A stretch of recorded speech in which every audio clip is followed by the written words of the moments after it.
Here's another topic we can move to. I alluded to it earlier, but people are finally starting to notice you can't just look at the W or the L. You have to actually look, how did they play the game? Like, how close were they to winning the game? Were they actually within a chance of winning that? Was that a fluke map win? The team that looks the most like Cloud9, and this has got to be depressing if you are this team, because they don't have a team that's Cloud9 level like players. It's got to be FaZe Clan, right? Like, Mix, this team, I'm getting mad triggered flashbacks because it's the same shit every time. It's 3 maps. Every time, we lose a map 16-14. Every time it's like, overtime, we don't win those. So yeah, you can have the, like, this is mental, mate. Because, everyone's using it of like, Carrigan shit, you've hyped him up too much. Like, his twist's the answer. Like, they're having all that angle where they go on the player side of it. Like, I wanted to know, because you were obviously in the mix with Cloud9 having this happen, right? What do you think when a team's in that situation where essentially every single game's winnable, but they just lose them all in terms of the series? What do you think about the FaZe angle from that one? It's like a really hard hump to get over, right? Because it's like your confidence is kind of shot. It's like sometimes it feels like almost mentally it's hard to like envision yourself actually like winning the game when you keep losing like that. It's like you're like, holy shit! It's like winning these games against these teams is like super fucking difficult. It's like, how do you even like get over this hump? It's like at the moment they have like, I think Twist has been playing decently well. But even him, it's not like he's like at like superstar level, but like fragging out every match. It feels like still like the roles are like a bit weird. Like it feels like Rain still isn't like, hasn't been like fully initiated, isn't like, playing at like a decent form. Obviously Cold is kind of still just like middling around.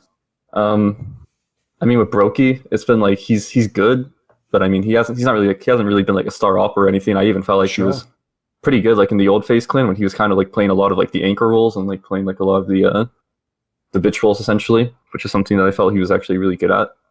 So it feels like at the moment they don't really have like their stars settled out. It feels like Twist is obviously supposed to be one of the stars, and like he's been doing decently well. But it feels like Rain hasn't really stepped up to that. Like Brokey isn't really stepping up to that as an opera, and I kind of question if he ever will, and whether it's even more worth for him to kind of be just like take a step back and then try to get someone else.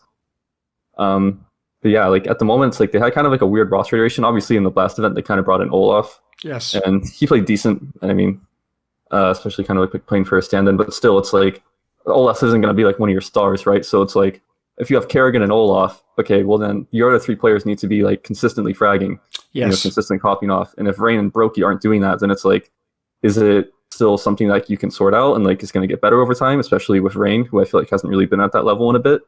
And is Brokey going to be able to develop into an actual like star opera, or is it like you need to like figure out what the identity of the team is going to be like going forward? Okay. Because this is one of those scenarios, Vince, where I feel like people do let bias affect them. Like, if you don't like Carrigan, you're just going to say the team's failed, blah, blah, kick him, whatever. But the problem is, like, for example, I'm a big fan of Carrigan's career, but I have to say, when I look at the FaZe team, it reminds me of the Cloud9 team. Even as I would say the sentence, look, they're always in the game, they're so close, I would always say at the end, look, let's be real, it's a results business. If you don't get the results out of it, you pretty much have to blow the team up. And I'm sorry, people get fired. That's just going to be what's going to happen. Like, at the end of the day, it's not about coming close. You have to win the game. So I actually have to say, I think this ties into the chemistry thing before. Like, I still think on paper they've got a pretty good team. I'm looking at the results, they're pretty good, but it's like, I have to say, I'm starting to feel like I might just blow this whole thing up. I might just say, like, bring another player or something. Where do you come down on this? I think I'm maybe a lot more optimistic than both of you. I think even though there are issues and Olaf coming in isn't exactly, the music to the ears that FaZe fans maybe hope for. You look at their performance against Na'Vi, second best team in the world, pretty much only getting beat by Gambit right now. 2 of the maps went 16-14 to Na'Vi. They could have easily won that. That was in the Premier Spring Final. The quarterfinals, sorry. So you look at that performance, Olaf didn't exactly, set the world on fire, but I think you're not necessarily expecting him to be the Olaf of old. If you come in here expecting like 2016-17 Olaf, like you're in for a bad awakening.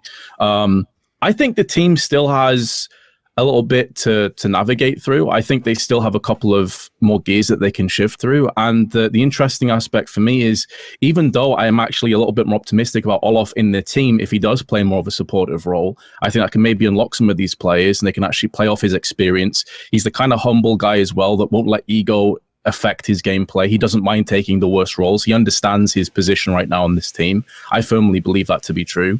And I think that can offer something to FaZe. That's something that Carrigan can really work with. I do agree, though, that when you look at players like Brokey, he hasn't quite had that consistency that you're hoping to see from him just yet.